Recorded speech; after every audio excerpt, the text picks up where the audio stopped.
of shot.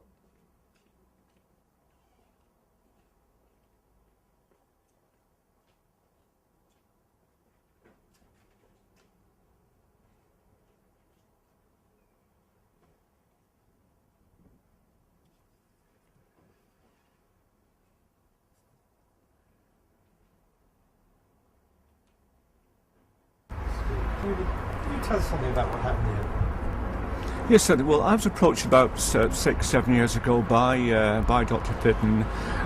He felt it was very, very important to give each of his patients the opportunity to see their own medical records.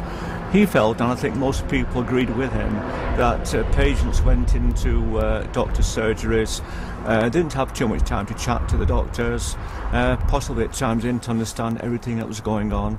And Dr. Fitton thought it was important to let the patients have a copy of the records. So they could take these electronic records home, look at them on their internet, and also with the records there was explanations of what angina was and other medical conditions, and they could look at them and they could read them at their leisure. And he felt that it gave each patient an important part to play in their own health and their own medical history. Thank you. And how's it gone since then? It's gone very, very well. It started off in a... How's it gone? Yeah, it started off in a very, very small way with, say, a handful of patients given the opportunity of viewing the records, and it's spread since then. Dr. Fitton has been up and down the country speaking at lectures, and I think there's practices and GPs literally all over the country now interested in giving patients a copy of their own medical records. And can you tell them about the role of the newspaper in this process? Yes, we've written several articles about Dr. Fitton and about the records, and I think every story that we've written, people have read it and they've contacted their own doctor and they said, this seems like a perfect idea, a marvellous idea, we'd love to have a copy of our own medical records. And I think by our newspaper publicising this, it spread the word, spread the message, and I think it's helped to give people their copies of their own records. I'm sure they benefited by them. And this, I think it was the practice that Harold Shipman was at, is that right? Yes, it was, yes. Can you tell us a bit about that?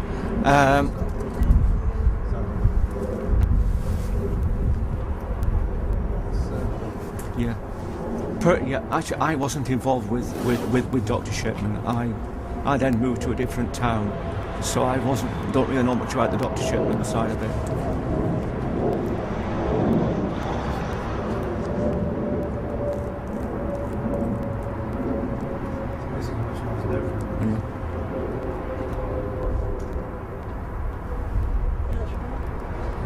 Tell us something about the Shipman background. I wasn't covering the actual Dr. Shipman court case. Okay. I was then in a different part of the area. Okay. But if you can just tell us that we've just got to make that link. That's all. So this was the practice where Harold Shipman practiced in medicine. Yeah. It leaves a dark memory, and contrasting what's happening now with what happened then. Yeah.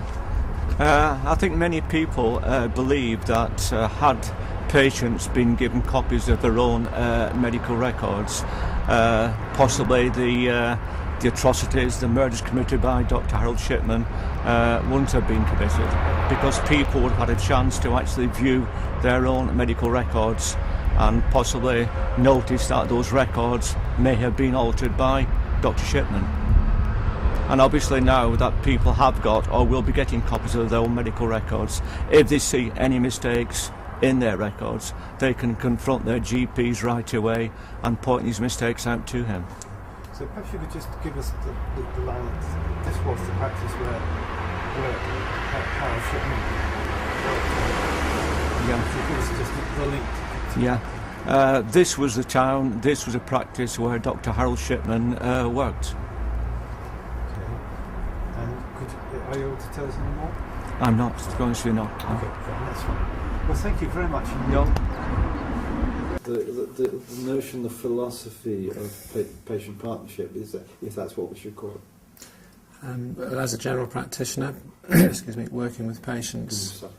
As a general practitioner working with patients, I've tried to deal with responses. Looking away from me, if you could look at me. Tried to. Can we start again? Yes, as a general practitioner working for 20, 30 years with patients, I've been dealing with their problems and helping them when they're ill, when they're having babies, contraception, family relationship problems, depression, anxiety, when they've had hospital admissions. But I found that sometimes the outcome of the care is not what I would want it to be, because the patients aren't involved, sometimes not committed, and don't always understand what is happening in their lives. And having about 40 minutes a year with a patient has not been enough for me to try and change the circumstances of a patient's life, of their handicap, their disability or their illness.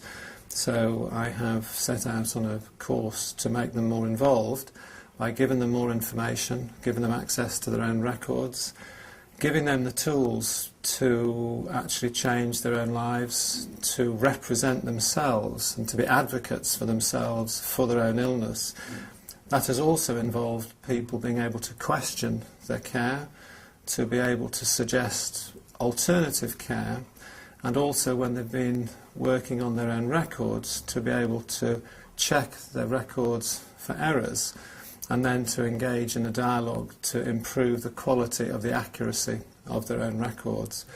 There's also been a process of taking away some of the traditional roles and, in fact, obstacles of medical behaviour, and allowing patients to work on their own health, but to be able to return to me as the doctor to say, well, what do you think about this? And I say, yeah, that's really good.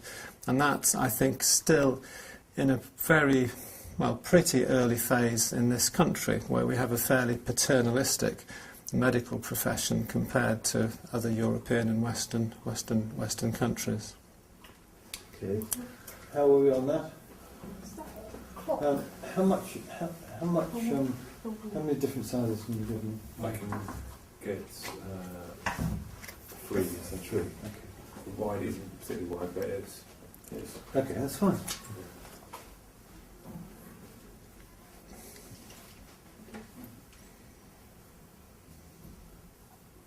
okay. Can we start this week?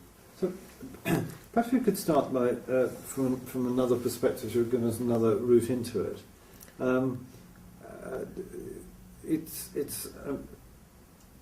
It's really, things change, don't they, when patients have access to their own records, and it's in a sense a radical idea. It was a radical idea 10 to 15 years ago, but it's becoming much more mainstream. For instance, in America, there are 10 to 15 million people who have and create their own personal records. These are not the records created by professionals on their behalf during care, but these are records which they make up themselves. And now in America, probably 2 or 3 million people now have access to the records made for them by professionals. And there are fairly large numbers of patients now beginning to be involved in actually creating information to go into their own records and also into the professionals' records. So yes, slightly radical, not as radical as it was. The technology that is becoming available with telecommunications, mobile phones, the internet, Google, search engines is actually making almost anything possible. And we're sort of working fairly successfully on the hope that technology will allow culture change to take place. What sometimes seems to be a problem is when people and professional people and government decide what that change is going to be. That does not seem to be quite such a successful model, but we're finding that allowing people to take different roles and more substantial roles in their own healthcare management and the management of their continuing diseases, the ownership of their own health, is being very successful. Doesn't seem radical to me, but I've been practicing it for 30 years, I think.